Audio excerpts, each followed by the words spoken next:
Trustee Wake, are you here? Trustee Wake?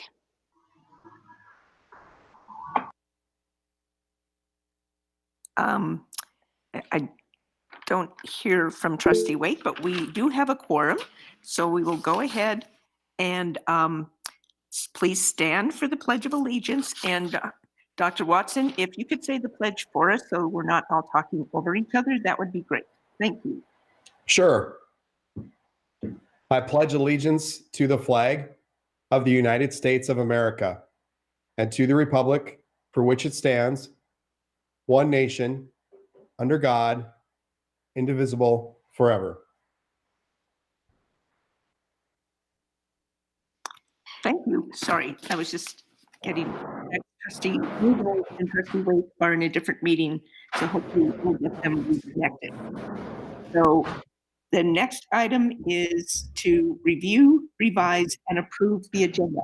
Are there any requests to change anything on the agenda?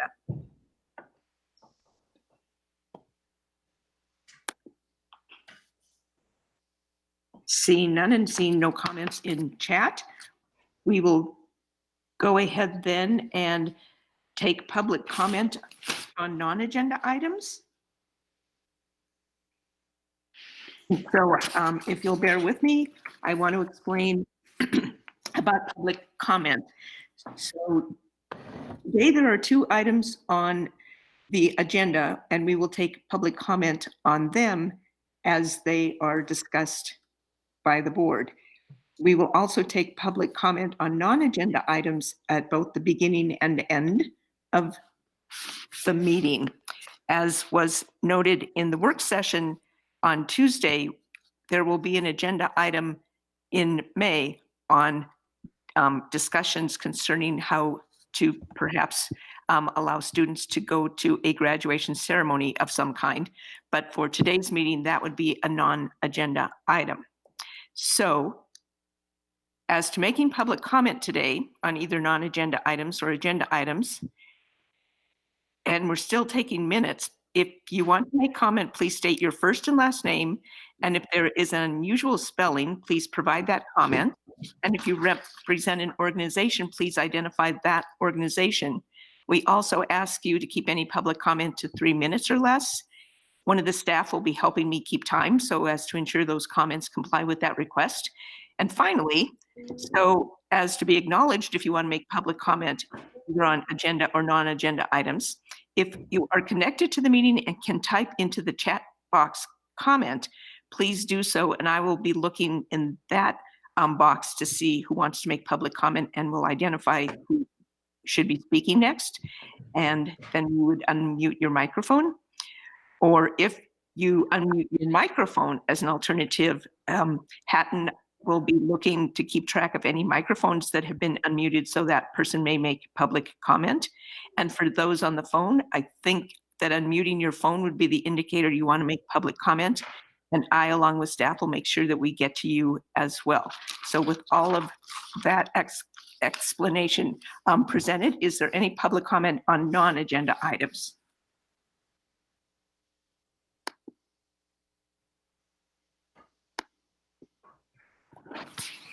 I don't see any requests for public comment on non-agenda items in the chat box. Hatton, do you see if anyone's unmuting who's attending this meeting virtually?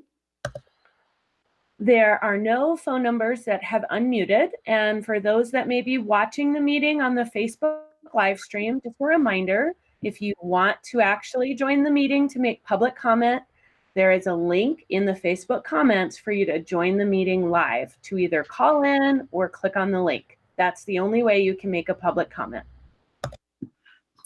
Thank you. So that being said, we move to item number 5, which is the COVID-19 planning. This is an action item, and it would be to approve on first reading of board policy, approve at this after one reading, not a first reading, but at one reading, board policy 1906 COVID-19. Superintendent Watson and Pat, I think it would be Superintendent Watson who would be providing the background information. Is that correct? Or I don't know. I can't remember if I saw Pat on the call. Yes, I will provide background, and then Pat may want to weigh in with regards to anything related to student aggregate minutes and funding and all that stuff in case any board has questions. Okay, thanks. Let me start by apologizing for my mess up on the Pledge of Allegiance. That's no disrespect. I apologize. Liberty and justice for all. That's what I should have said. Sorry about that. My eighth grader reminded me that I messed it up. So thank you. Give your mom, Max, give your mom yours. I think somebody needs to mute if you're not, please. Zooms, I couldn't get audio last time either. All right. So our first item today is a policy that, again, is one of the recommended policies from the Montana School Boards Association. It's a lengthy policy, but quite honestly, it mirrors some of the practices that we've already been doing in remote learning with regards to instructional minutes, proficiency, instructional settings. The one thing I would say is that it has quite a bit of pieces in here. I did modify some of the language, not a lot of it. I took most of it from the Montana School Boards Association. If the trustees have specific questions about any piece, I'd be happy to answer. The reason I'm recommending this policy for adoption is I believe it will provide some flexibility for us, not only for the remainder of this year, if we choose to remain in remote learning, but also for the previous weeks of remote learning that we've already had. So you'll recall that the governor provided flexibility under his plan with regards to instructional minutes and aggregate hours, which all is tied to our funding. And so if we remain in remote learning for the remainder of the year, this policy actually allows us flexibility with regards to counting instructional minutes and remaining in aggregate hours for the remainder of the year. And again, as the trustees know, that those particular points, they are tied to our funding. So it is important that we keep track of those items and have a policy that allows some flexibility. So with that, I think I'll stop and see if Pat has anything to add. I think he's on the call, but there's too many people on here I can't see. And then also any questions from trustees. Pat, are you attending virtually? And yes, I don't have anything else to add. Thank you. So I will be checking in chat to see if any trustees have any questions for Dr. Watson or Pat. And Hatton will be checking to see if any trustee is unmuting their phone or their mic. I don't see any questions coming in via chat. Hatton, do you see anyone with a question? No, I do not. So with that being said, in terms of questions, and I'm sorry for the rustling of paper, the recommendation is that the trustees adopt board policy 1906, COVID-19 student instruction and services after one reading. Is there such a motion? It looks like Trustee Decker has moved to approve the policy. It has been seconded by Trustee Oldperson. Is there any board discussion? Either let me know in chat or let Hatton know by unmuting your phone or your mic.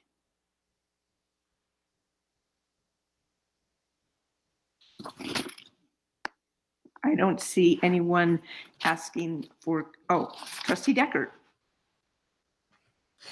Thanks. We heard about some of these changes and were able to ask some questions of the superintendent about them, which made me feel pretty comfortable with moving right ahead. I do just want to make the comment that it's important to note that this policy may have implications beyond this current school year, and that it's something we'll need to stay apprised of and in touch with because we don't know the duration of the emergency situation. And that the comment was made by the superintendent at our last meeting that this policy, if it was in place at the beginning of a semester, would likely need to extend through at least a semester at a time, so that all of us and people that are listening in are aware that that's the impact that this policy has and the timeframes on which it'll need to be revisited.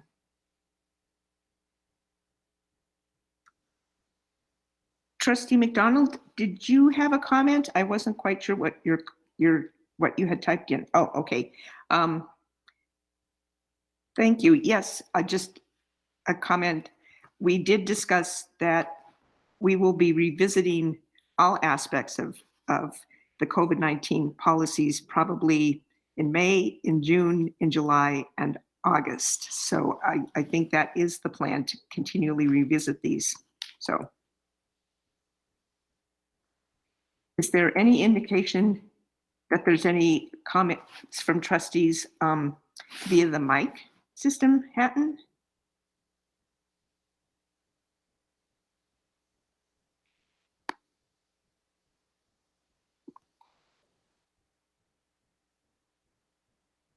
Hatton, is there any indication that any of the trustees have comments on the mic system? Hey, Marcia, this is Ray, and I don't see any comments from any other trustees on the phone. Okay, thank you. So any public comment on this agenda item from any member of the public, either indicate in chat or by unmuting your phone, and we'll try to keep track of any public comments on this particular seconded motion.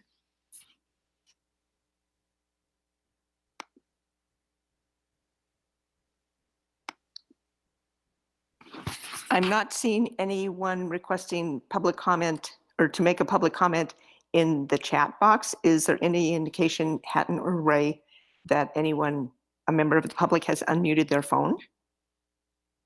Or mic, rather? If you would like to make a public comment and you are on the phone, please press *6.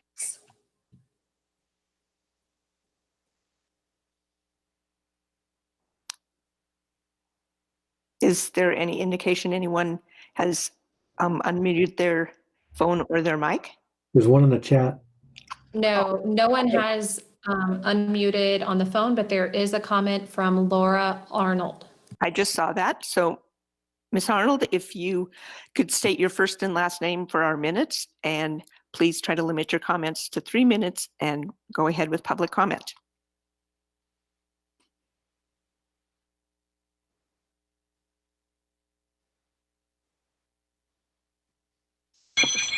I just had, I appreciate you all for what you guys are doing for the schools and your considerations during this pandemic, but I do request that you take time and some research on what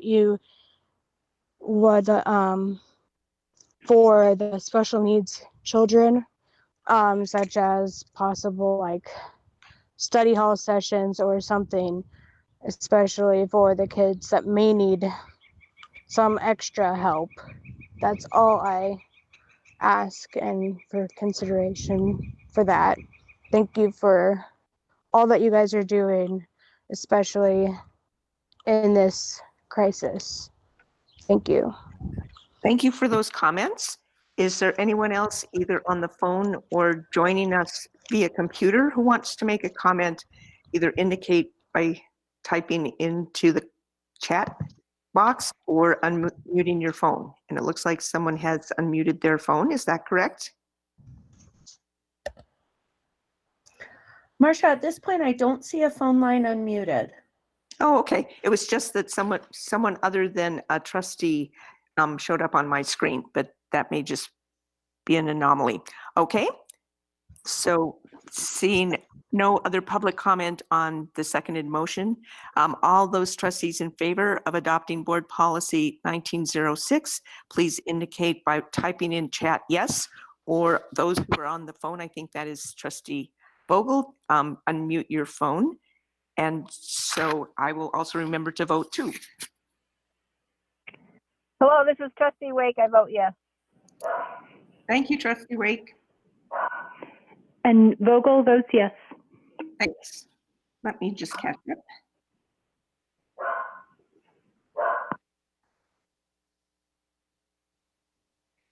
And that is unanimous as to all trustees, and we do now have all trustees present, just for the minutes to reflect that.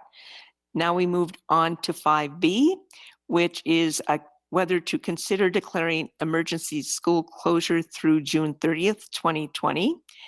And we did have a lot of discussion about this during the work session, so I'll turn it over to Superintendent Watson and Pat to describe what the recommendation from the administration is and what considerations you'd like us to know about in terms of making this decision. And then we'll take questions, and then we'll consider an action item on this topic. So Dr. Watson, if you want to start first. I will. Yeah. Thanks for the opportunity. Thanks for everyone that's on the call and the meeting today. Really appreciate the amount of public participation. I understand that a noon meeting is cutting into folks' time, so I just appreciate you being here.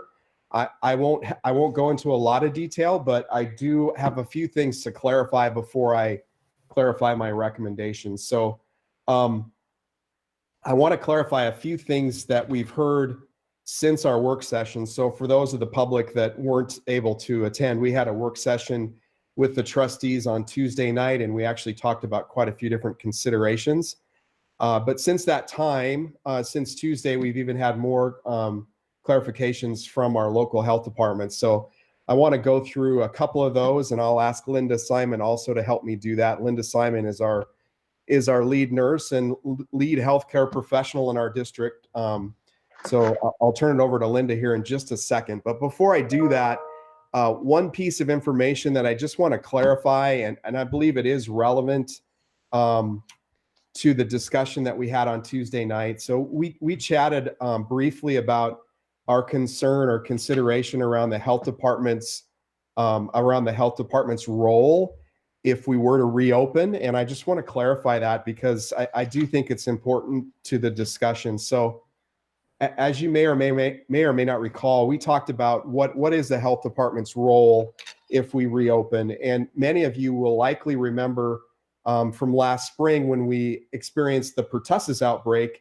Obviously, we worked very closely with the health department during that pertussis outbreak. It's just a really important time and piece of the process. And we will likely do the same if there were a corona outbreak in a school, whether it happens now or in the fall. We'd be working very closely with the health department. I want to make it clear that the health department's role is that they do the contact tracing. That is to say, once we've identified a confirmed case, or once an identified confirmed case has been tested and is positive, the health department's role is they do the contact tracing. They decide which kids in school may be close contact, which family members are close contact. They contact all those people and address that. Anybody that might be a close contact. That is their role, and they're willing to support us in that role if that were to happen now or next fall. What's a little bit different with this particular virus and this particular outbreak than with pertussis is when we were in pertussis, the health department was actually in the school with us, helping us with things like seating charts, helping us screen students for symptoms, helping us calling parents and recommending that students be tested. Currently, the way the health department is staffed right now, they would be unable to help us in the school setting with some of those routines like screening students or calling parents or helping teachers track down seating charts and those sorts of things. So I just wanted to be clear on that because I think there was some confusion that perhaps the health department wouldn't be doing the contact tracing, and that is completely their role. They're able to do that right now. In fact, they're doing that right now in our community, but what they wouldn't be able to help us with is those in-school services like they helped us with pertussis. So that was in our list of considerations. I just wanted to be clear on that. The health department also released this week some further guidance based on the governor's protocols under phase 1. And so I thought maybe Linda Simon could just outline a few of those things that the health department told us this week, if if Linda's on the call, and I believe she is. Yes, thank you very much. What the health department has told us is that there's 3 things that the school district would need to have in place for the schools to open this month when the governor allows that to happen. And that would be screening students upon entry into the school or as they enter into the school. We would need to screen them for potential symptoms of COVID-19. Then obviously we need to have staff that are trained to be able to do that. So that's a sufficient amount of staff in order to screen every child who comes into the school building every day. And then, of course, using the classroom teachers to very tightly use seating charts. And the reason seating charts are so important in this situation is that if someone is found to be positive at some point, whether it's a staff member or a student, it helps limit how many contacts that there are, which is extremely important. And then it also helps identify who those contacts are so the health department can do their contact tracing and be able to do it in a more targeted fashion, and less staff and students would need to quarantine at home for those 14 days. So those are the 3 criteria that the health department added for students to open at this time. Are there any questions with that? Any questions thus far for either Linda or Dr. Watson? I'll check in chat. Are there any indications that there are questions? Oh. That's the question that I'm seeing from Heidi Kendall is, what is the screen? And that's a very good question. And the screening is checking for symptoms, which the CDC has recently expanded from fever, cough, or shortness of breath to include, and I'm sorry, I actually don't have that list in front of me, but I'm going to go a little bit by memory. Sore throat, headache, muscle aches, chills, shaking chills, and I think I'm missing one. It's loss of smell. Oh, of course, recent loss of smell or taste is the other one. So every student would need to be screened for the presence of those symptoms. Are there any other trustee questions? I had a question, Trustee Service. Okay, thanks. Go ahead, Trustee Service. You said 3 protocols. I got that you need to do the screening and the seating charts. What's the 3rd one? Oh, it's not so much a protocol, it's just that there would be enough staff that would be able to do the screening, that the health department would not be able to do that screening for the schools. The schools would have to supply that staff to do the screening. Okay, thank you. I apologize, Trustee Service, I didn't see your request in. And Trustee Decker has a question. Trustee Decker?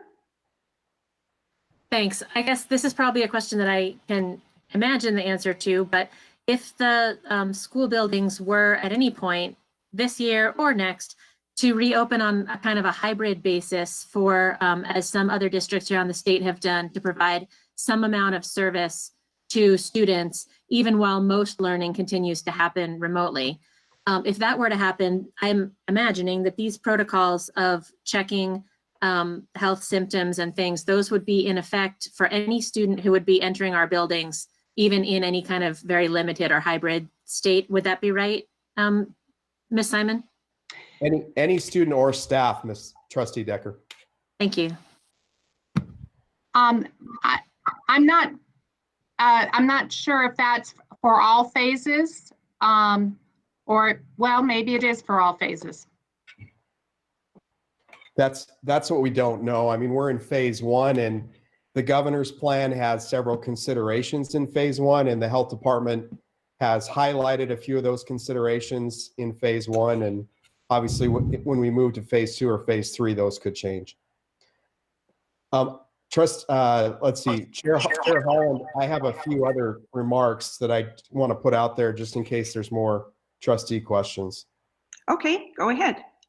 So just a couple of things. I'll wrap this up quickly, but I want to make sure that trustees understand that that there was quite a few deliberations and considerations that went into my recommendation to remain closed for the year. And I just want to highlight a couple of those for you. I know we talked about this on Tuesday, but I want to make sure you hear a few of these. So one of the things that we considered if we were going to try to reopen on May 7th, one of the things we're concerned about is the short-term lack of available personal protective equipment. So as you're well aware, that's not just an issue for us, it's an issue for healthcare workers and everyone else. But if we're going to do screenings, which is going to be called for, we're going to have personal protective equipment for our screeners. So that was one of the issues. Also, there seems to be a lack of supplies. We've made an attempt to order, obviously, just like everybody else, order things like thermometers and face masks and PPE, but seems to be a short-term lack of supplies that we could get our hands on in order to conduct health screenings. Now, obviously, we're going to continue to work on that as we move forward, but that would be a concern for us for May 7th. And then, of course, I mentioned this on Tuesday, but we have a lack of trained medical staff to cover every school building. So that was one of the recommendations from the governor's plan and from the health department would be to have trained staff on hand to conduct the screenings. In addition to what Linda pointed out, the other thing that has us, that gives us pause is the current requirements on group size. So the governor said no more than 10 if you can't maintain social distancing. And then the health department said, limits of 25. Even if you could maintain social distancing, you shouldn't have more than 25 in a group. Now, obviously, we manage that, but shifting our students or maybe only having half the students in for part of the day or something like that. But that would be difficult given just the few remaining weeks of school. Having those partial schedules didn't make a lot of sense to us. Also, it hasn't been mentioned here in Linda's report, but if we were to reopen on May 7th and then we had a confirmed case in any school, we would likely be required by the health department to close the school for 3 to 5 days. And just knowing that, it just had us question, does it make sense to reopen all 18 schools and then experience another closure with just a few weeks left in the school year? And then obviously, any of this stuff we're going to have to mitigate and account for next fall, and we understand that. But we're going to need to take our time with our staff to plan for safety measures and to plan for trainings for staff. And we believe that we need some time to do that. And so the final thing I'll just say, as the trustees weigh this decision, this is not an easy decision. I would like the public to know and the trustees to know this was not an easy recommendation for us. We realize that there are difficulties with remote learning. It's not perfect for all, and I think we all agree to that, and there's ways that we can improve our skills around remote learning. But we had to weigh sort of the short-term benefits versus the potential risks. And in our mind, from the administrative standpoint, it seems like the potential risks far outweigh the short-term benefits of reopening. It seems like it's a lot less risky given our current circumstances to remain in remote learning and work on our remote learning skills and work on serving kiddos that may not be accessing remote learning or may having a difficult time to access remote learning. But that's the basis of our recommendation. What you'll see in the agenda is the actual recommendation that was provided by the School Boards Association. Basically, what this does is we're asking that the trustees, my recommendation would be that the trustees declare an unforeseen emergency, and this is a procedure that you have to do because as of May 7th, the governor is going to lift his emergency closure. So in order for us to remain in remote learning, the trustees have to declare an unforeseen emergency and declare school closure. That's what this motion does. One thing that this doesn't do, which I would encourage you to add to this motion, is I believe you need to add to the motion that you would also allow us to remain in remote learning for the remainder of the current school year. That wasn't in this motion, but it is an important piece. So with that, I will stop my comments and my recommendation and stand for any questions from trustees or from Isaac. Yeah, we have student trustee Isaac Odegaard attending virtually, and then trustee Lorenzen has a question as well. So Isaac, do you want to ask your question first, and then we'll go to trustee Lorenzen to ask her question that we can see in chat. But for those who aren't able to access chat, if you can ask that question. So Isaac, go ahead first. Okay. I was disconnected for a little while, so I'm sorry if you covered this, but I was wondering if, since the governor will declare the schools can go back, and we are not, would that require our school year to go into the summer at all? Yeah, that's a great question, Isaac. I think what you're asking is if we decide to stay closed, would we have to make up those school days? We're covered because, and up until May 7th, because the governor closed the schools. But I think Isaac's question is a great question. After May 7th, since it's no longer the governor's decision, but it's our decision, does that mean we'd have to make up the school days? And Isaac, we do not believe we would have to make up the school days based on the declaration. If passed by the Board of Trustees, the declaration of emergency closure. In addition to that, the other policies we put in place around proficiency and instructional minutes and instructional time in remote learning, we believe we would not have to make up the days or the minutes. And we also believe we will continue to receive state funding based on those policies. Okay, thank you. And trustee Lorenzen, would you mind stating your question so those on the phone can also understand it? Thanks. Yeah, Rob, my question is whether we will have the option to have some limited use of our school buildings, as was suggested by the one caller, perhaps for special groups, even though we've signed this declaration. Yeah, that's a great question. Some other school boards across the state have actually put that into their motion. If you'd like to do that, I think you're definitely, that's definitely allowable, or maybe even recommended. I would tell you that we're already using our school buildings in limited capacities. For example, handing out lunches at some buildings. We've had staff members obviously accessing our buildings. We've had students come and pick stuff up on a very small basis. So we're already doing some of that. In my mind, that's more of an administrative operational process. But obviously we would want to look at that as well. We would want to support students in any way we can. It could mean that that given some time and some protocol, that we might have one or two students come back in small groups, either to provide extra help or to finish up a project, for example, in a CTE class. Any of those things, I think, are definitely something we're looking at. I think we would still do those things. I don't think it requires board action, but if you'd like to put that in your motion, I understand. Thanks. And Dr. Watson, could you tell me again the language that you recommended? And I'm trying to write down if a trustee does include language that relates to trustee Lorenzen's question, just so I have it in my notes too.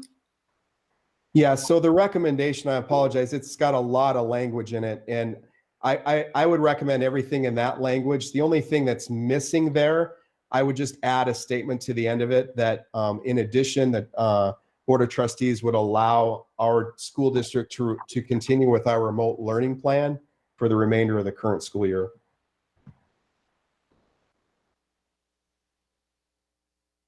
I'm just making notes, apologize. Any other questions from trustees before we address the action item itself? Trustee Decker, is that a question? Yes, please. Thanks. Thanks. Yeah, my question is related to costs. And, this is a decision that I hope that we're all making based first and foremost, of course, on the safety and security of not only our students and our staff, but the entire community. Having said that, though, it might be helpful in making the decision to understand what we're going to be dealing with long term, both as we consider parts of staying in remote learning that might be more expensive than operating under normal conditions, and also parts of remote learning that might require us to, I'm assuming that if we keep going forward, that doesn't necessarily mean that we are going to keep doing everything the same as we have been so far. We're going to try to keep adjusting and improving and getting services to kids that need them as best we can, which may require we spend money in new ways. So I'm wondering if you can, before we make this decision, just speak a little bit to the finances of this, one way or the other. Yeah, that's a great question, Trustee Decker, and I think it is important for us to keep track of some of these costs, and we have been doing so all along. And then we're going to have to think about projected costs going forward. We could give you some estimates on what it's costing us to provide for example, the lunches via the buses. I mean, those are costs that we've already incurred, and we could give you those numbers.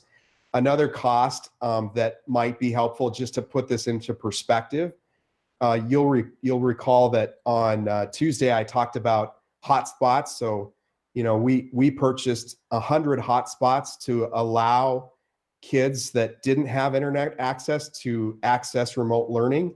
And those 100 hotspots have already been accounted for, and we're going to order another 25. And just to put it in perspective, those 100 hotspots, in my recollection, were in the neighborhood of $20,000, because not only are we paying for the device, but we're paying for a short, brief time of internet access through a carrier. So it comes with a cost of the device and the actual access to the internet. So I'm thinking that was in the neighborhood of 20,000, but Ray could correct me if I'm wrong. That's just an example. As we go forward, Trustee Decker, we will look at other potential costs, the cost of personal protective equipment, the cost of masks. We ordered thermometers, although I don't think we've gotten them yet. There's a cost related to those. And so I'd be happy to share that. I apologize, I don't have that now, but I can share sort of a spreadsheet with the trustees at a future meeting with some of the things we've already spent, and then also things that we project we're going to need to spend. And I would say some of those costs are tied to remote learning, and some of those costs are tied to if we reopen or when we reopen. And I do see that Ray indicated that the information from Dr. Watson was correct. Any other trustee questions? I don't see any in the chat box. Is there any indication of anyone on the phone who has a question, either Hatton or Ray?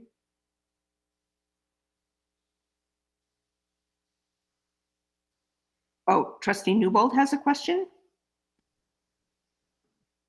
I do. Can you hear me okay? I was having problems with my mic on Tuesday. Okay, I'm going to forge ahead. I think one of the things that I was trying to get at with my question on Tuesday, Dr. Watson, was in taking the long-term view toward the fall, and the fact that there's been a lot of discussion about a need for additional planning for whatever might happen in the fall.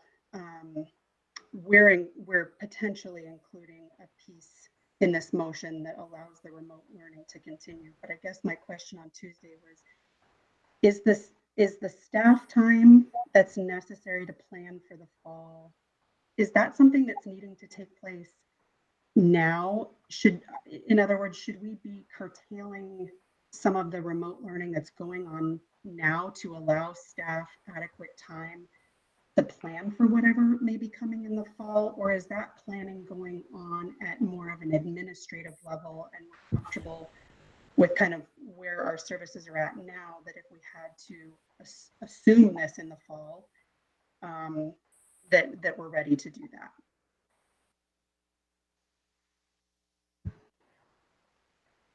Sorry, I'm gonna paraphrase a little bit Trustee Newbolt's question, just so everyone makes sure they heard it. But what she was asking is, when we do reopen, whenever that happens, obviously a lot of planning is going to have to go into that. A lot of preparation, a lot of training for our staff.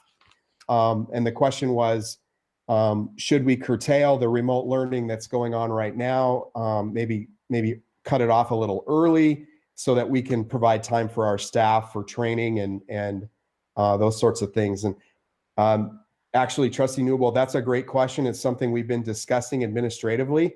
Right now, we've got a restart team already up and running, and they're looking at plans. We've looked at schools across the country and other countries, for that matter, that have restarted school. We've looked at their plans, so I think we know what has to go into that planning process.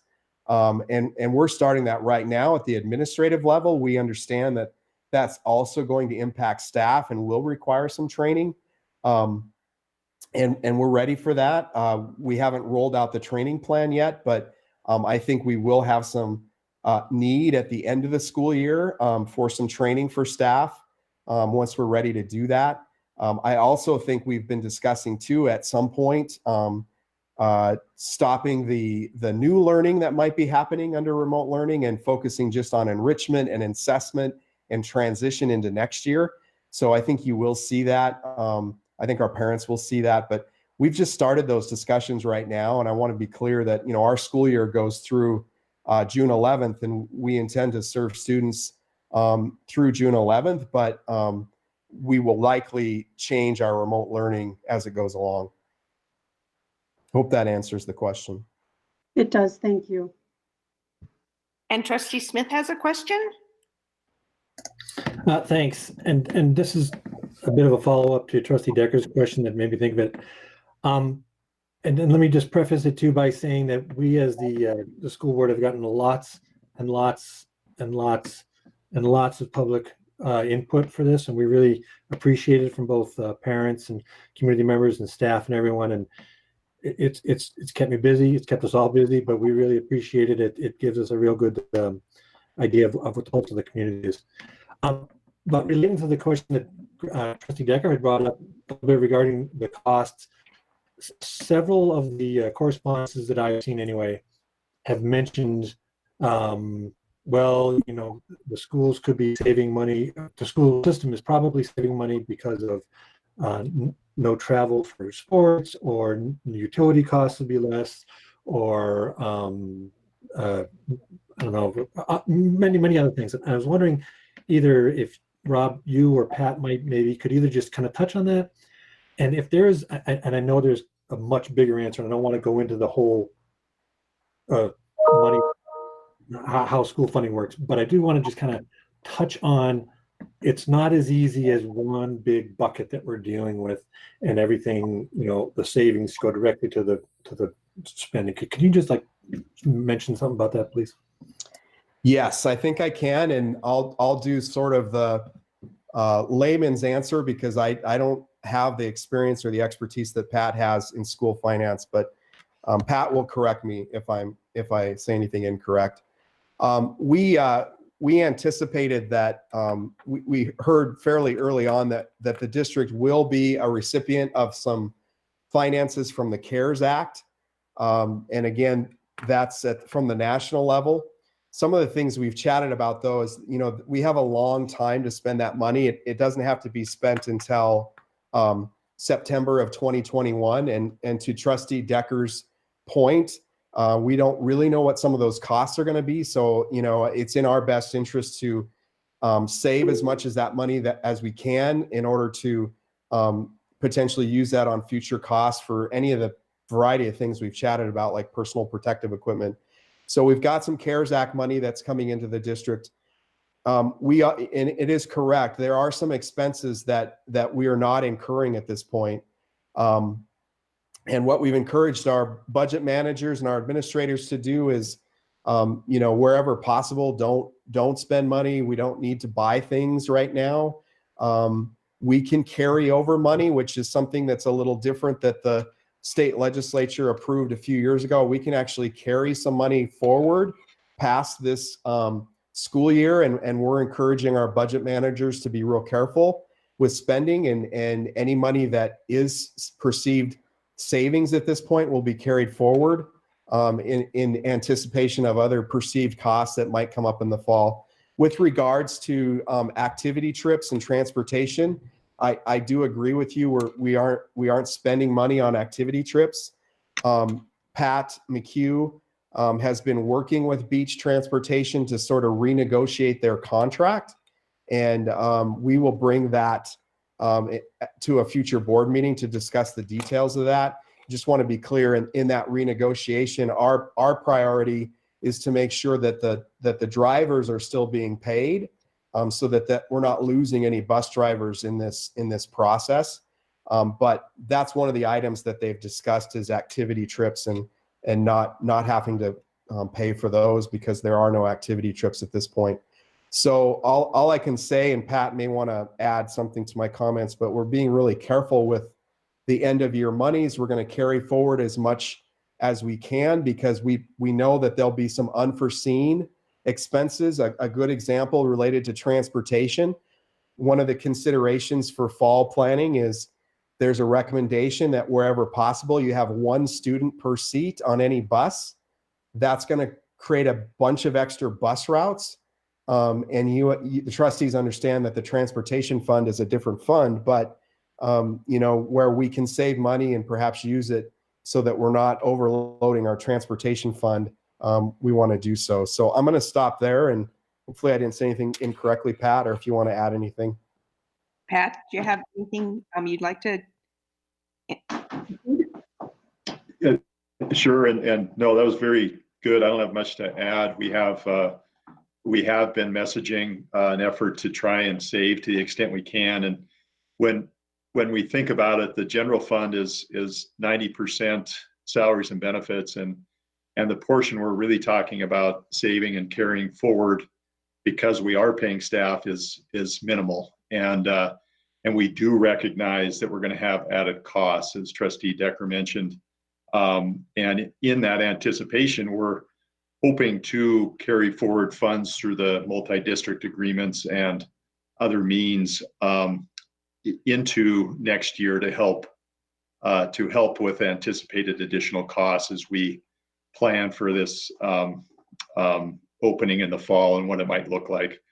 I think the only other thing I'd mention, that in addition to what Rob covered very well, was just the flexibility that's available in the transportation fund for this limited time under that emergency policy that the board adopted, and the opportunity within that fund to purchase things like those hotspots and other benefits and devices that are beneficial to students and their learning. So we'll be looking at the CARES Act, the transportation fund, and what we can set aside as all being available to help us address these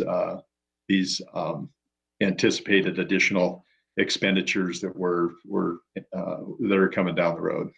Hopefully that answers the question. Yes, thank you. And Trustee Oldperson has a question. Hi, yes, thank you, Chair Holland. My question for you, Dr. Watson, is that we do have specific populations, like the public comments stated earlier, who are vulnerable. And I know that speaking with different staff members who've reached out to me individually, they haven't been able to reach certain families and students. And I'm worried about those that are going to fall through the crack with remote learning. And I want to make sure that we as a district are taking extra care of those families and those students who need that help. As a parent of MCPS students, I really see the struggle that a student can have with remote learning, but I can also see one of my sons thriving with remote learning. And so I just want to know, what are we as a district doing to help those students if we continue with remote learning, who actually needs more of a one-on-one with different people versus the one-on-one in a Zoom classroom?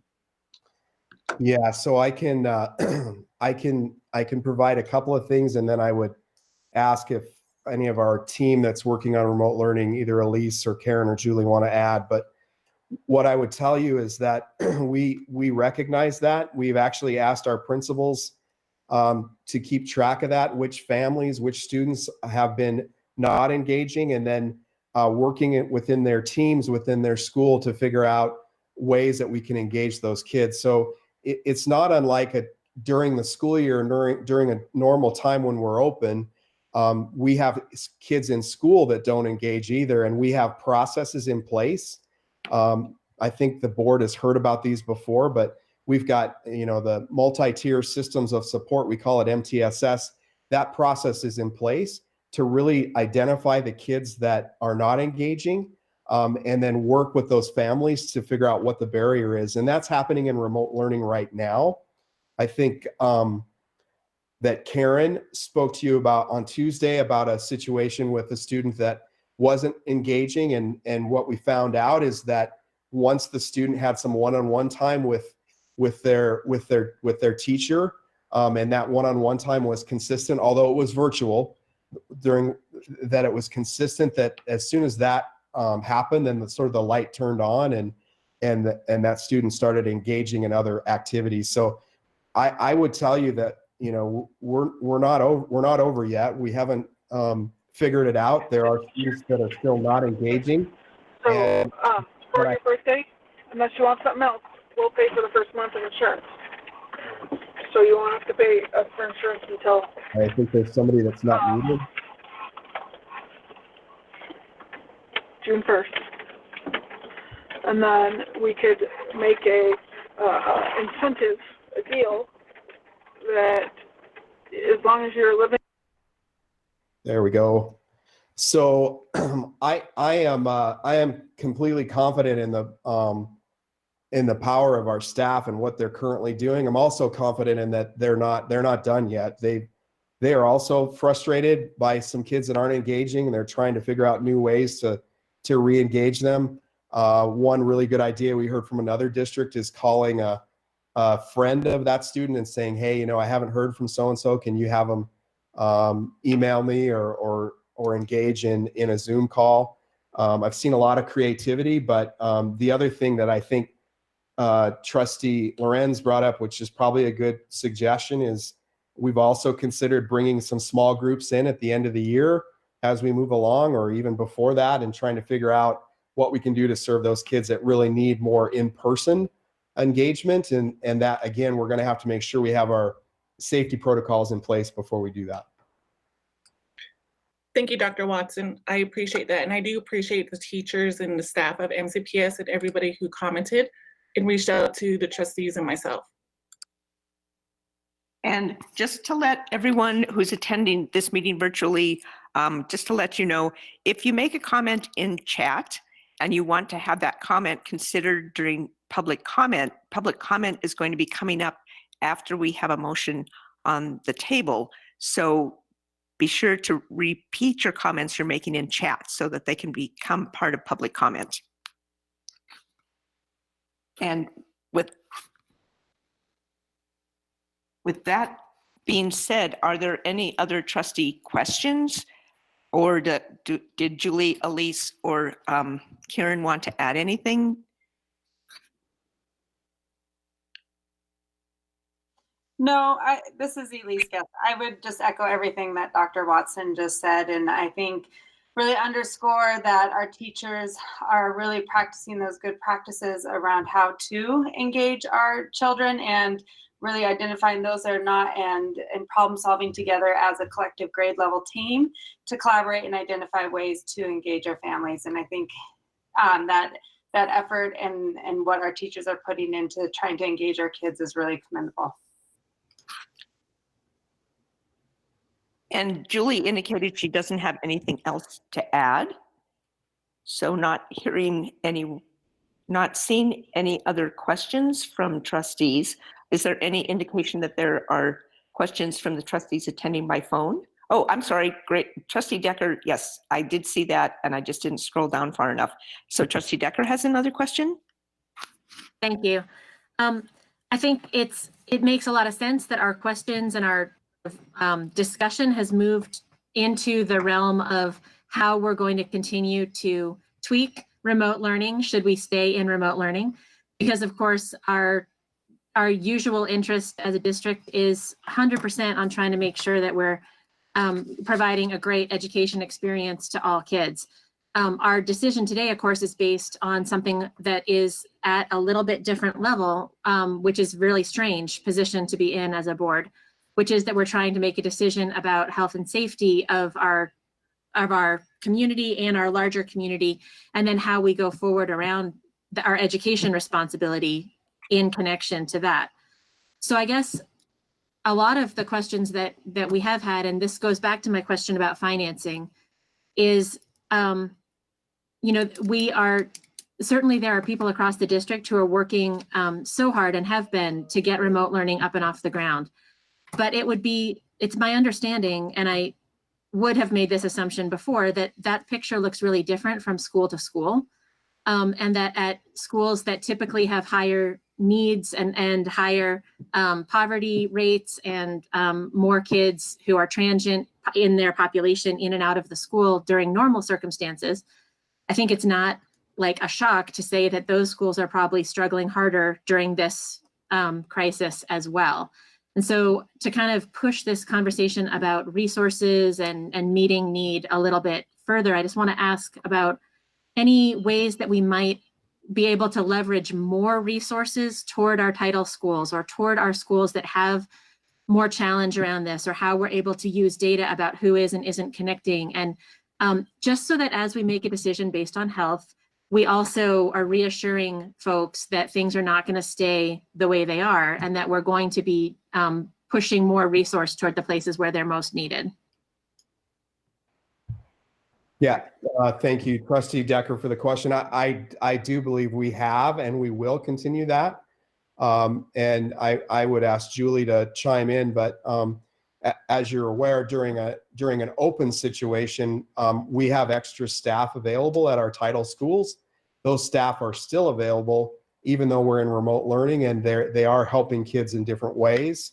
Those kids that attend our title schools. We also have, related to McKinney-Vento and our families in transition, we have resources and staff available in those schools related to that families in transition, and they are providing services to kids right now, even though we're in a remote learning situation. And we can do better and we can do more, but I do want it to be known that I believe that we do have extra resources, and those resources are being directed that way right now. But Julie, would you add anything to that? Yes, thank you. I would just add that Dr. Watson's absolutely correct. I do. That those schools that do qualify as school-wide Title I schools are those additional staff members going above and beyond. They're conducting a small group instruction in addition to the whole class instruction to support those kids, and reaching out to families who are less connected in the classroom, in the remote classroom. Our Family Resource Center and FIT coordinators are also contacting families regularly, trying to keep a bead on that transient nature and trying to keep them connected to their home school for the remainder of the year, even if they've moved out of the neighborhood, which is key. I also met this week with our Title I elementary school principals about some ideas for summer programming specifically for Title I schools, as we already do have funding set aside for summer programming to connect students at all levels K-12. We aren't sure what summer program's going to look like across the district, but we will go above and beyond that with additional funding for those Title I schools. Any other questions from any trustees? And I will let everyone know that Trustee Wake had to leave the meeting because of a time issue. So she sent me some comments that I will make on her behalf as well, although she won't be voting on the motion. And also just a reminder for all who are listening or participating to mute your microphones or your phones unless you are have asked to say something and are doing so. So thanks for doing that. And it looks like someone's mute someone who's muted.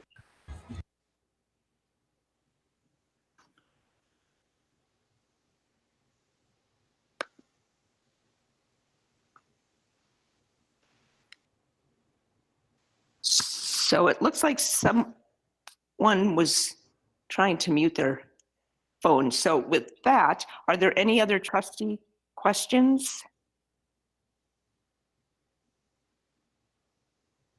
Seeing none, then the recommendation from the administration is as follows. And Dr. Watson, I would ask you to give me some help with the last language because my pen ran out of ink. So note to self, have 2 pens whenever you're in a virtual meeting, so you don't have to run around.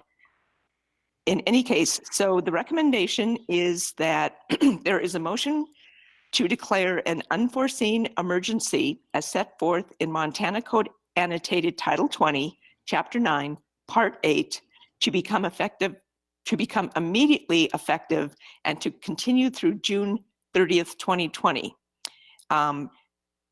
And that the motion would be based on COVID-19 risks in recognition that the governor's waiver of student instruction time will expire on May 7th, and in recognition that the governor's April 22nd, 2020 directive implicating Executive Orders 2-2020 and 3-2020 specify that elected school boards and their districts who adopt their own declaration of emergency will continue to receive all state funding, including transportation funding. And Dr. Watson, if you could add in in addition to continue under the remote learning plan in the way you'd like it to be worded in any potential motion, since I wasn't able to write that language down. Yes, so in addition, the trustees would allow our schools to continue with our remote learning program for the remainder of the current school year. Thank you. And so Trustee Lorenzen wants to make a motion. Trustee Lorenzen, would you go ahead and identify the motion you'd like to make? Okay, I move that the Board of Trustees declare an unforeseen emergency as set forth in Montana Code Annotated Title 20, Chapter 9, Part 8, to become immediately effective and to continue through June 30th, 2020. In addition, the Board of Trustees would allow the administration to continue with the MCPS remote learning plan through the end of the year. And there is a second, actually 2 seconds by Trustee Oldperson and Trustee Decker. And now is the time for board discussion to be followed by public comment. Is there any board discussion? Marcia, this is Rob. Just could we clarify in Trustee Lorenzen's motion that it's the end of the school year rather than the end of the year? Oh, yeah, that's fine, as corrected. Okay, so the final portion reads, would allow the administration to continue with the MCPS remote learning plan through the end of the school year. And Trustee Kendall has a comment.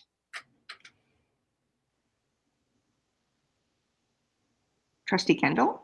Yes, thank you. I had to find my microphone there. I do have a comment, and I'll try to keep it short, but I want to acknowledge all the work that's going on in the district. It's such an unexpected situation that we're in, and the alternatives are not great. And from everything we can tell, things are just going as well as we could have hoped, I think. Going through the public comment, which as Trustee Smith indicated was very, very considerable, more than I expected. But there's a lot of good stuff in there. People delivered some really, really thoughtful comments that I think provide a lot of creative ideas and raising issues that perhaps some people might not have thought of. So all that is really appreciated. I found myself feeling really torn between two less than ideal solutions. And the best thing that I was able to come up with was that there are so many unknowns in this that we just have to go with our own best judgment based on the evidence as we know it, and as we don't know it yet. We will know more as time goes by, and that is reassuring, because the more we know, the more likely we will to get the target that we're trying to get, which is the best education possible for each child in the district. One thing that I do want to bring up, I think this is my last board meeting, so I want to go out with a little bit of a bang. One thing I do want to say is that I have experience working for the health department and a nonprofit organization, Families First. They do fantastic work with families, and I don't want people to feel like they need to despair right now because of the amazing resources we have in Missoula County. There are lots and lots of resources for nutrition and mental health and parenting ideas. I remember when I had little kids and I went to Families First in desperation, how do I deal with two little boys? And I got such great ideas that I would never have come up with myself. So I just want to acknowledge that we have a lot of expertise and support in the community. Nobody has to be alone in this. There are great resources on the MCPS website and on the health department website and the city county COVID-19 website. Also, I did get an email from a friend who said that he misses the tutoring that he was doing in the schools. And I wondered if it might be possible for principals to reach out, or teachers to reach out to the volunteers that have been tutoring and get some extra help from them, knowing that they know how to do that tutoring and can be an extension of our own resources at a low cost. So those are the thoughts that I wanted to make sure that that our community knows about. It's so important that people know that they're not alone. That was the hardest part about the public comments that I read, people feeling isolated and alone. It's not necessary. We have resources and people can find them, and many of them are absolutely free, especially right now. Thank you so much. And Trustee Decker has a comment. Thanks. I am glad that the motion that was made is the motion that was made. I have been eager to be able to vote on this question and put our community's fears to rest about whether staff and students and family members of vulnerable students were going to be expected to put themselves at increased risk. So I'm thankful that we're going to be able to put the community's mind, I think, to rest about that once we take a vote on that really serious question. Our community has worked so hard over the past 6 weeks at great cost to individual families and to our whole community to flatten the curve. And people feel very strongly about maintaining as safe of a path forward that keeps vulnerable people out of harm's way as much as we possibly can. And so I'm glad that we're here now to do this. I do want to say, though, that although we're all reeling from this pandemic and what it is causing in terms of upheaval in our lives, we're all experiencing the same hurricane, but we were not all in the same boat before this hurricane started. Some people were in yachts some people were in tiny little sailboats, and some people were clinging already to tiny pieces of flotsam in the ocean. And when the storm came, it did not have the same impact on everyone. When Katrina hit in New Orleans, the children who were displaced from their schools from the highest needs regions suffered for years from that disruption. And the disparities of mental health and, I use grade level achievement only as one indicator of how well kids are doing. Those things were exacerbated tremendously. And so the response to this situation really begins here, and making a decision to continue with remote learning, if that's the way that we vote, that certainly does not make anybody's job easier going forward. We have a tremendous task ahead as a community and as a district to try to meet the needs of those folks who, some of whom were already clinging to flotsam in the ocean before this storm came along. And I really do hope that we bring together people who can help make those plans, including parents, including principals, including teachers on the ground who are working in title schools, bring people together to help plan for what's going to actually meet the needs of those kids as we go forward. I hope that we are going to be able to recognize that to move forward as a community does not mean that everyone is going to get the same sort of thing, because if you're in a yacht, you don't need the same sort of thing right now as someone who's clinging to a piece of flotsam. And we need to leverage our resources that we do have to get more in the hands of those who need more. And I just can't voice that more strongly, that this decision about health and safety is the first of many that we're going to need to make to move forward equitably as a district. Is there, excuse me, any other trustee who'd like to make public comment? I'm looking in chat, and if either Ray or Hatton can let me know if there's any trustee on the phone who wants to make public comment.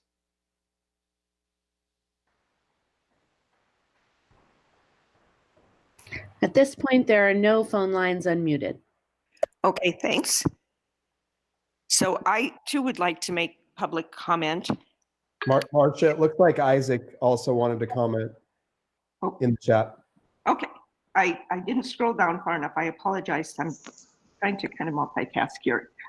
Isaac, if you want to make trustee comment, please do.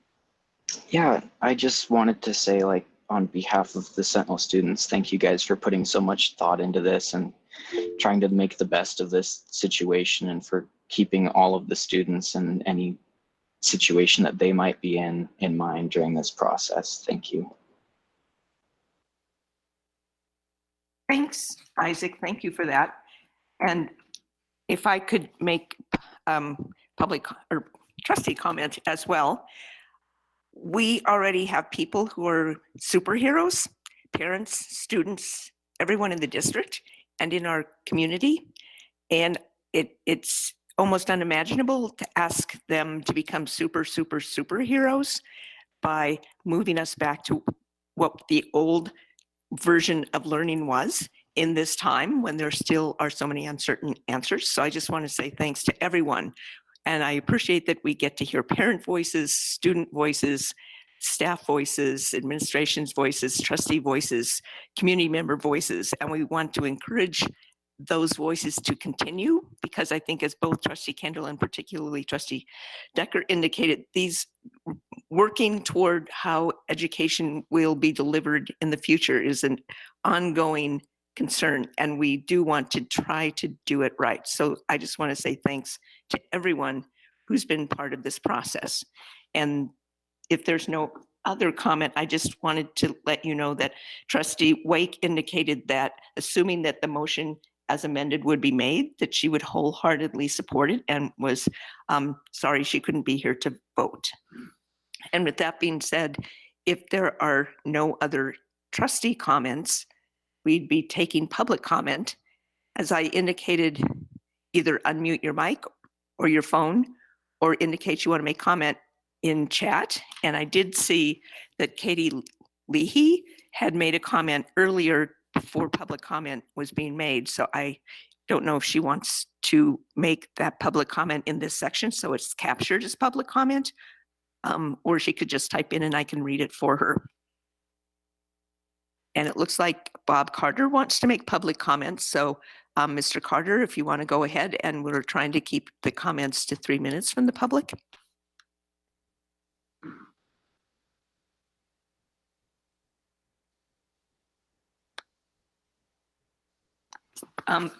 Bob Carter, did you want to make public comment?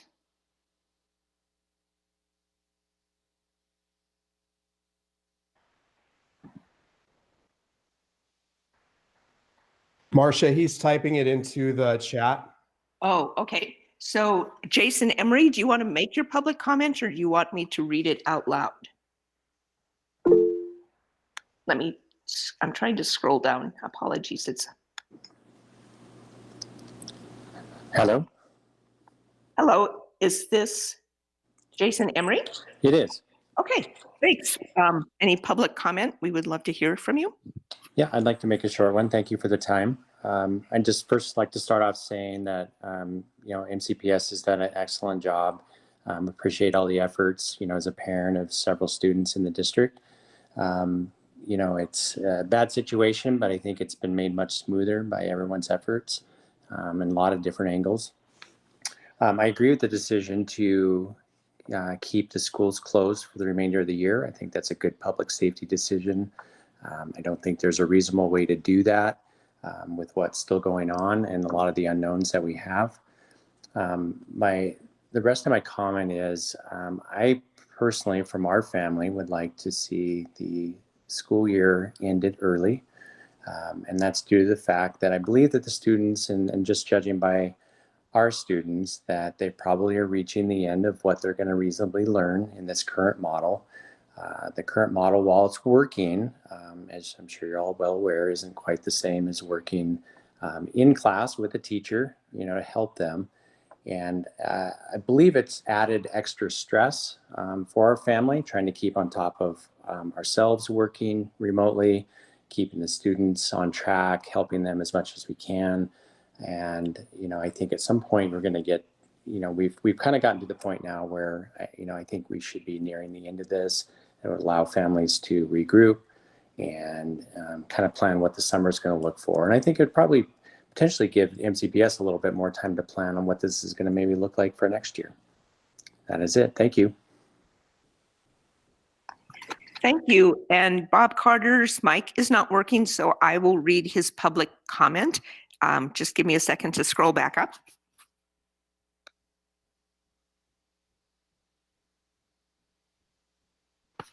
So his comment is, I agree that a majority of students are doing well as can be expected with remote learning.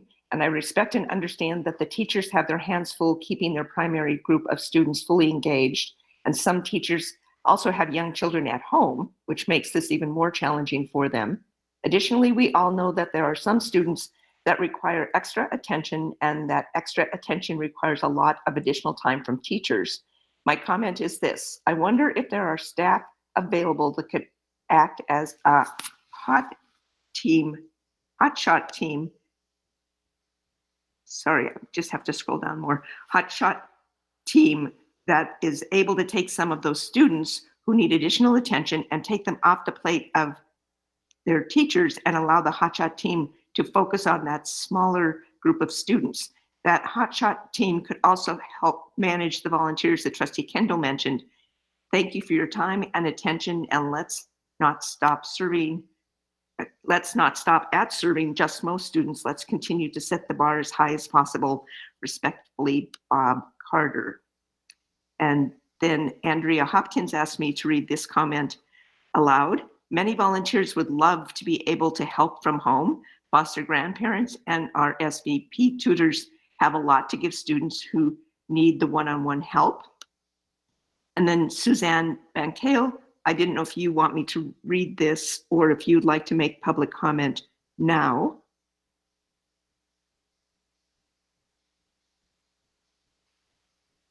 Ms. Bankale, if I'm pronouncing your name correctly. I'll go ahead and read it since I'm not hearing Oh, thank you. She just answered. So her comment is, how do we help our graduates feel like they get some closure to all their school years, to say goodbyes and to feel finished? And then Jennifer Robichaud has a comment. So please go ahead. Hi, thank you. Jennifer Robichaud, Robichaud. First, I just wanted to thank Trustee Decker for recognizing that not everyone was in the same type of vessel in this hurricane. That's an important consideration for the board. Trustee Decker is speaking to equity, and I do applaud her advocacy for students.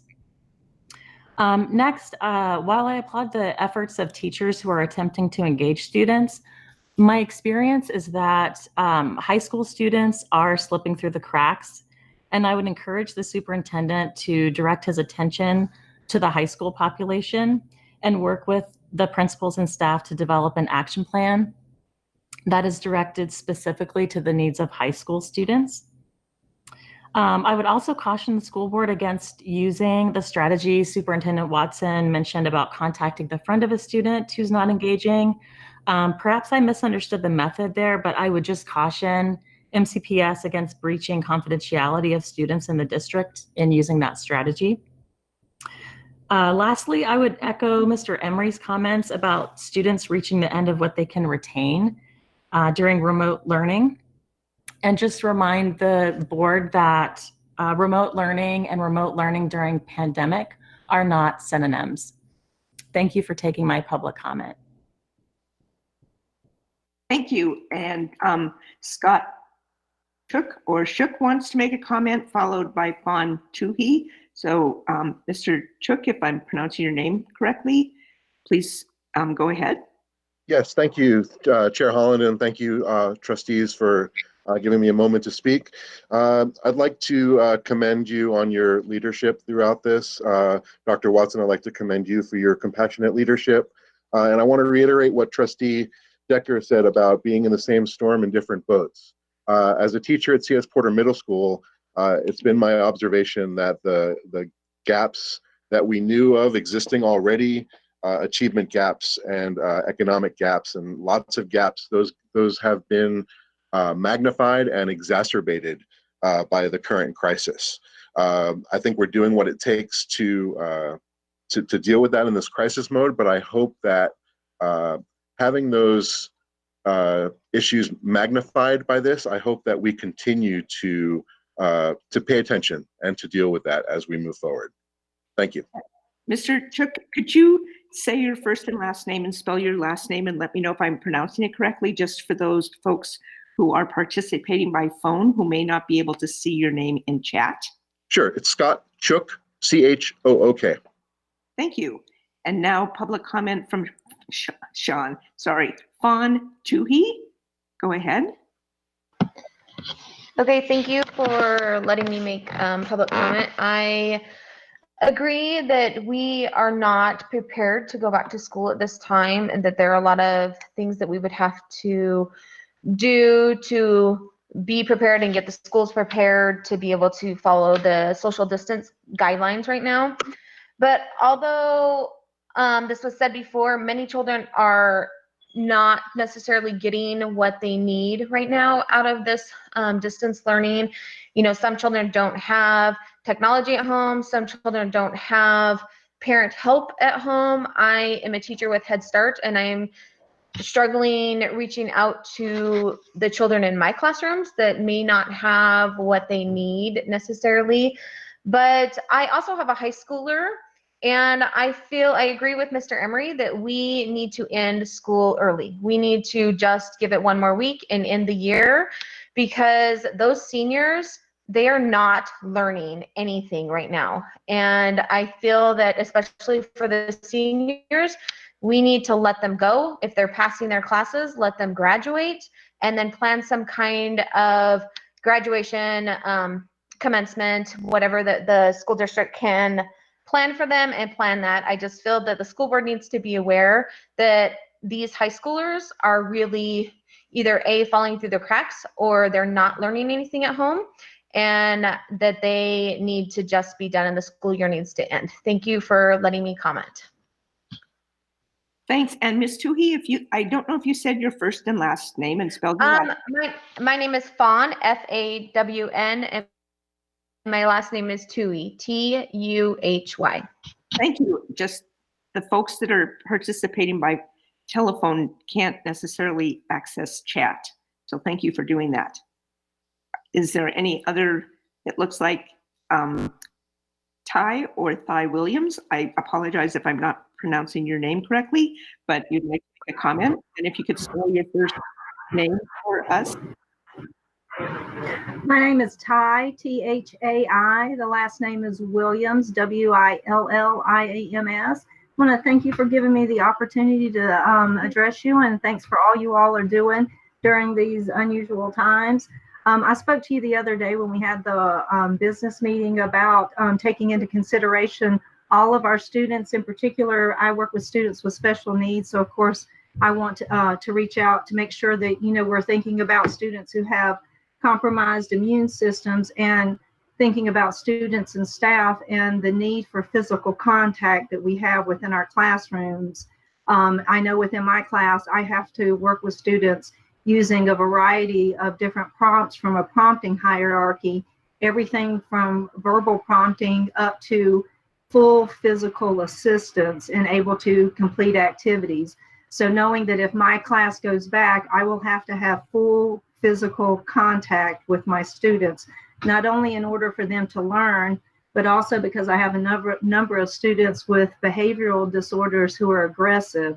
They bite, they spit, and they will stick their nails in us. So I just want to make sure that when considering going back either now in the fall, that we take into consideration those staff members who work with students who have those types of needs and who we have to have those types of physical contact with.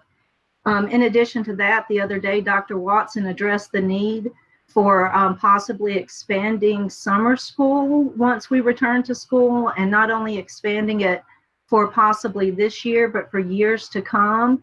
So I would like the school board and the school district to also consider the need to extend what's called ESY, extended school year. And that is kind of like a summer school that we have for students with special needs who show regression.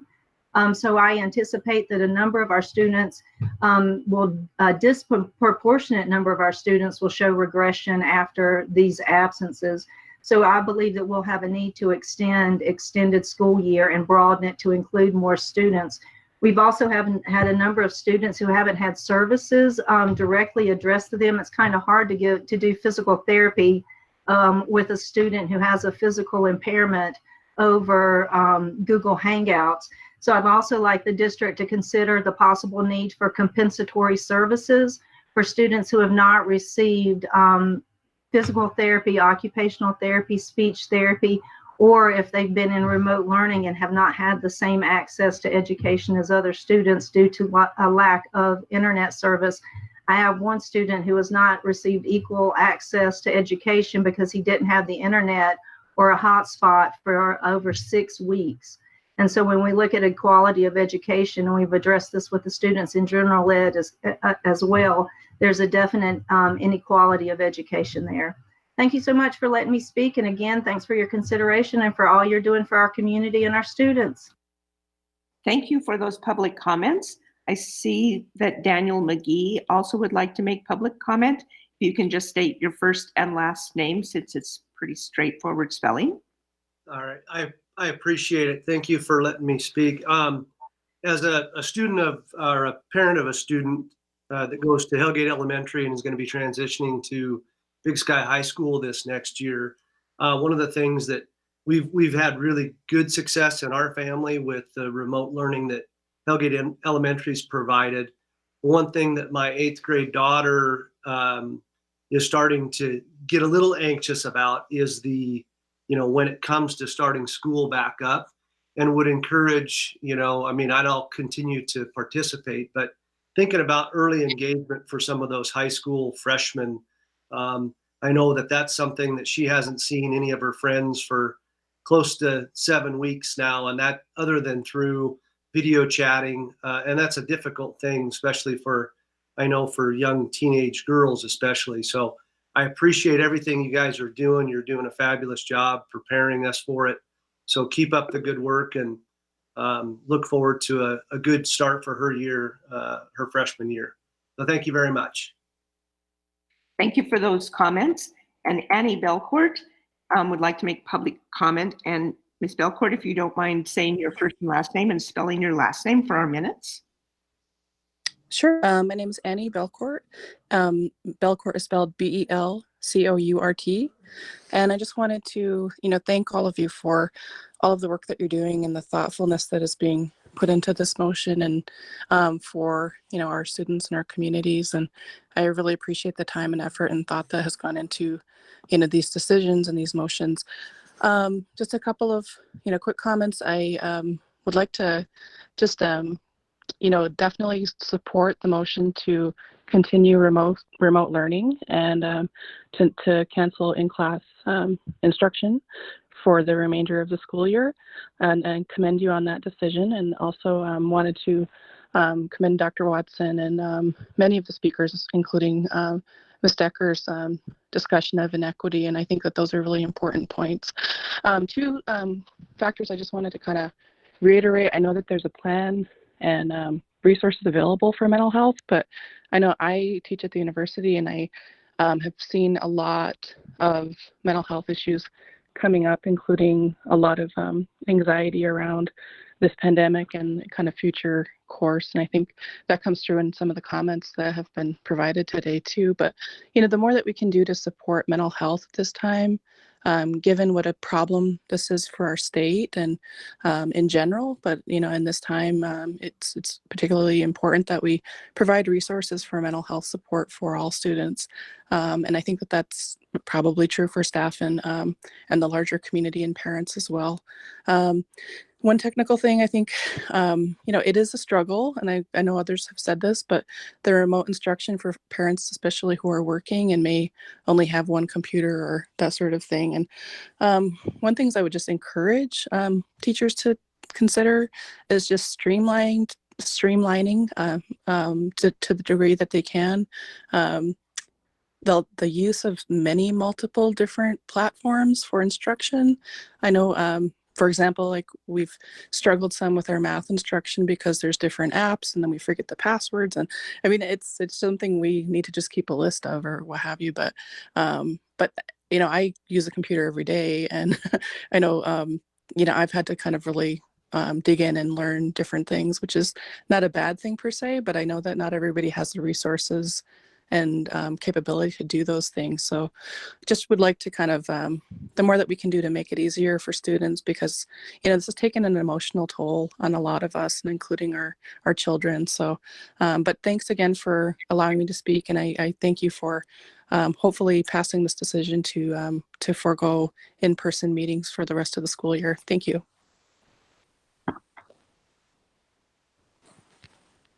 Thank you for those comments.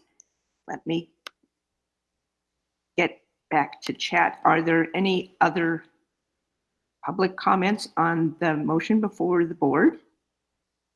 And either Hatton or Ray, if you can let me know if anyone who's listening by phone has indicated they would like to make public comment. Just a reminder for those that are joining via phone, if you would like to unmute, you need to press *6 on your keypad.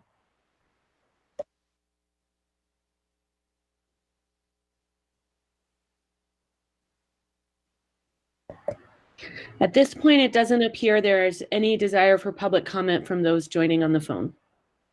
Thank you. And I don't see any additional public comment requests coming in through the chat box. So at this point, we are now ready to vote on the second motion. Oh, there's one named Kathleen Devlin who just popped into the screen. I don't know if she wants to make public comment. No.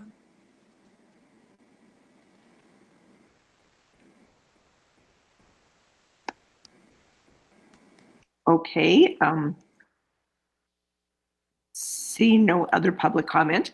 then, as I was saying, we're at the point where we will be voting on the motion before the board. And so it's fairly long. It's also found in chat, so I'm not going to read it all in its entirety. But all those trustees in favor of the motion before the board, please either unmute your phone or type in yes or Y in the chat box.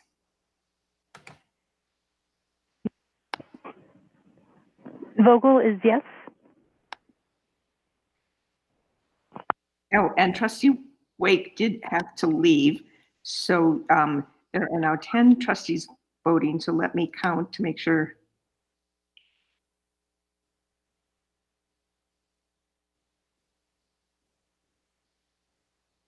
So there are 10 trustees voting. All trustees voted yes. So the motion passes, and that we will move forward under the actions that are described in the motion and in the language of the motion as well. And with that, I do want to say that we will take public comment at the end of the meeting, which we are at now, on non-agenda items, but I meant to mention this earlier and forgot. But Trustee Newbold and Trustee Kendall, your last meeting is actually May 12th. We hope you will be there virtually, as we would like an opportunity to have you participate in that last meeting, and also to say thank you to you for your service. So just a reminder that at that meeting, we will also be swearing in our new trustees. And so that will happen, I believe, at the end of the May 12th meeting. So thank you to those who have served and to Trustee Vogel, who will continue to serve. And with that, we would entertain any public comment on a non-agenda item. And I'm watching in chat to see if anyone has a non-agenda item request to make public comment. I'm not seeing anything. And either Hatton or Ray, is there any indication from someone on a phone that they would like to make public comment on a non-agenda item? Don't see any. Okay, thank you. So I want to thank everyone. I mean, everyone. There were a lot of people participating in this special school board meeting, either by listening or making public comment, to the staff, to Superintendent Watson, to his cabinet. Thank you to everyone for making sure that we take care of our students and that they are, and our staff, and that they are all foremost in our hopes that we can move toward a different but normal way of public education. So thanks to everybody so much. And our next regular board meeting, as I indicated, will be on May 12th. Thank you. And I'll go ahead and close this meeting out. We are adjourned. Thank you, Chair Holland. I'll wait just a few moments and then I'll end the live stream and I'll end the recording. Thank you.